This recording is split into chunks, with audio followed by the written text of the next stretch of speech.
کلمہ شریف کی فضیلت کے حوالے سے سوال کیا گیا تو کلمہ شریف بڑی برکت ہے، بڑی عظمت ہے۔ مصطفیٰ کریم صلی اللہ تعالیٰ علیہ وآلہ وسلم نے ارشاد فرمایا، من قال لا الہ الا اللہ، جس نے صدق دل سے لا الہ الا اللہ پڑھ لیا تو نبی پاک فرماتے ہیں داخل الجنہ، اللہ اسے جنت داخل فرما دے گا۔ تو اور دوسرا فرمان نبی پاک صلی اللہ علیہ وآلہ وسلم نے ارشاد فرمایا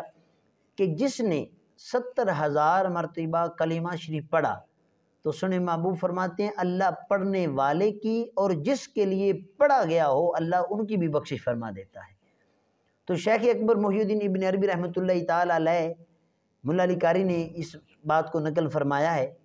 کہ آپ ایک دعوت میں تشریف لے کر گئے تو وہاں پر آپ نے ایک نوجوان کو دیکھا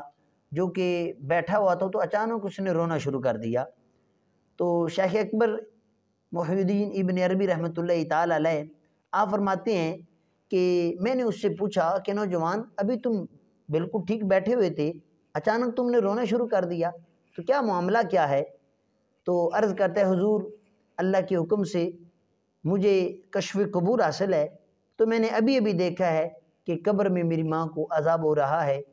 تو شیخ اکبر ابن عربی رحمۃ اللہ تعالیٰ علیہ فرماتے ہیں کہ میں نے دل میں کہا، میں نے دل میں ہی سوچا کہ یار میں نے 70,000 مرتبہ کلمہ شریف پڑھا ہوا ہے تو چلے میں اس کی ماں کو اس کا ثواب پہنچا دیتا ہوں۔ تو آپ فرماتے ہیں میں نے دل میں کہا یا اللہ جو میں نے 70,000 مرتبہ کلمہ شریف پڑھا ہے اس کا ثواب اس نوجوان کی ماں کو پہنچا دے۔ تو آپ فرماتے ہیں کہ میں نے دل میں ہی کہا تو جو نوجوان رو رہا تھا اس نے اچانک ہنسنا شروع کر دیا، مسکرانا شروع کر دیا۔ تو شیخ اکبر فرماتے ہیں میں نے اس سے کہا بھئی ابھی تم رو رہے تھے اب ہنسنا شروع کر دیا، کیا ہوا؟ کیا حضور کیسے نہ مسکراؤں، میں نے ابھی دیکھا ہے میری ماں کی قبر کو اللہ نے جنت کے باغوں میں باغ بنا دیا ہے۔